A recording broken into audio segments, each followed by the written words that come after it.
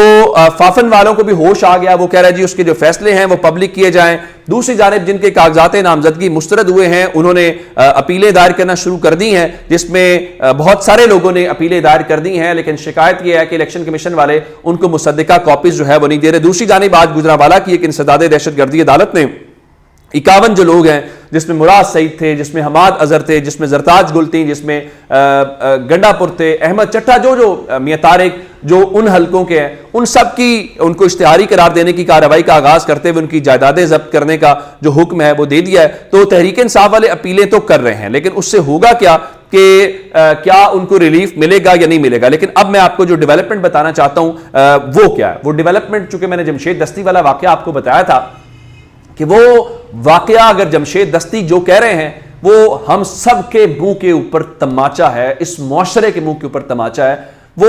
اگر ایسا ہوا ہے تو وہ جمشید دستی کی اہلیہ کے کپڑے نہیں پھاڑے گئے جو بھی وہ الزام لگا رہے ہیں, یہ اس معاشرے کے کپڑے اتارے گئے ہیں. تو اب پولیس کا موقف میں نے آپ کے سامنے رکھا تھا, جس میں وہ کہہ رہے تھے جی ہم نے تو اس کے گھر کے اوپر ریڈ کیا ہی نہیں ہے. لیکن کیا کہیں کہ یہ دور ٹیکنالوجی کا دور ہے, یہ سوشل میڈیا کا دور ہے, یہ کیمرے کا دور ہے, اور اب انہوں نے ایک سی سی ٹی وی جاری کی ہے. یہ 3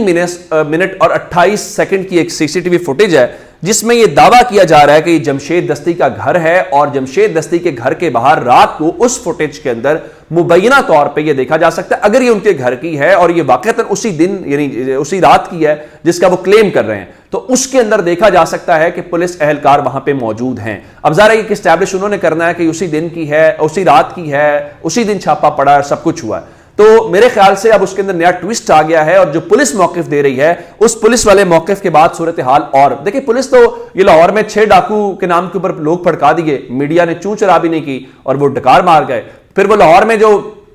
بچہ گرفتار کیا ہوا تھا، چھاپا مارا، اس کے والد کو ہارٹ اٹیک ہو گیا، پولیس نے تو جو سٹیٹمنٹ دی، انہوں نے کہا جی وہ تو ہم گئے تھے پولیس پارٹی، اور اس کے بعد ہوا کیا کہ وہاں پہ تالا لگا ہوا تھا اور ہم واپس آ گئے۔ پولیس کے موقف کے اوپر اگر جائیں تو پھر چالان ہر جو عدالت میں پیش کیا جاتا ہے آپ تو اس بندے کو لٹکا دیا کرے، ایسی بات نہیں ہے۔ اب صرف سوال یہ ہے کہ کیا آپ تحقیقات کرنا چاہتے ہیں، کیا آپ غیر جانبدار کوئی چیز لے کے آنا چاہتے ہیں، یا صرف آپ نے تماشا لگانا ہے، ادھر سے سٹیٹمنٹ ادھر سٹیٹمنٹ وہ جاری کر کے ٹی وی کے اوپر آپ چلوائیں گے جی جمشید دستی نے فلاں بھی بات کی تھی، جمشید دستی جھوٹا ہے فلاں فلاں، اس سے بات نہیں چھپے گی۔ یہ معاملہ سینسٹیو ہے، یہ معاملہ حساس ہے، یہ تکلیف دہ معاملہ ہے، اس معاملے کو آپ نے حل کرنا ہے، ادروائز پھر آپ نے تماشا لگانا ہے تو آپ تماشا جو ہے وہ لگائے رکھیں، اس سے کوئی فرق نہیں پڑے گا۔ ایک خبر اور کل میں نے آپ کو دی تھی کہ لطیف کھوسا صاحب کے بیٹے خرم کھوسا کو لاہور سے کل گرفتار کیا گیا مزنگ پولیس نے کہ جی انہوں نے کار سرکار میں مداخلت کی ہے، وائرلیس سین ہے، حالانکہ وہ فوٹیج بتا رہی تھی کہ پولیس جس طرح دیکھیں یہاں پہ بھی معاملہ وہ فوٹیج بتا رہی ہے جس میں وہ بول رہے ہیں کہ آپ نے میری بیوی کو گرفتار کیا، آج ہمارے آپ چیمبر کے باہر آ گئے ہیں، آپ نے کھانا کھانا ہے، چائے پینی ہے، بسم اللہ آئیں ورنہ یہاں سے چلے جائیں، لیکن گرفتار کر لیا۔ اور جو مقدمہ اب جسٹس باقر نجفی صاحب نے آج ذرا رگڑا شگڑا اور ان کا جی لے کے آئیں، پھر مہلت دی، ایٹ دی اینڈ ان کو عدالت میں پیش کر دیا گیا، اور عدالت میں پیش کرنے کے بعد دھمکیوں کے اوپر آپ نے دہشت گردی کی دفعات کیسے لگا دی ہیں، اب انہوں نے ان کی درخواست کو منظور کر لیا ہے اور ان کی فوری رہائی کا بھی حکم دیا ہے، اور ان کے خلاف جو پرچہ کیا گیا اس پرچے کو بھی انہوں نے خارج کرنے کا کہہ دیا ہے۔ تو یہ اس سے آپ اندازہ لگائیں کہ پولیس تو خرم لطیف کھوسا کے کیس میں بھی کہہ رہی تھی، تو اس سے آپ کو پتہ چل جاتا ہے پولیس کے موقف کا۔ اپنا بہت سارا خیال رکھیے گا، خدا حافظ۔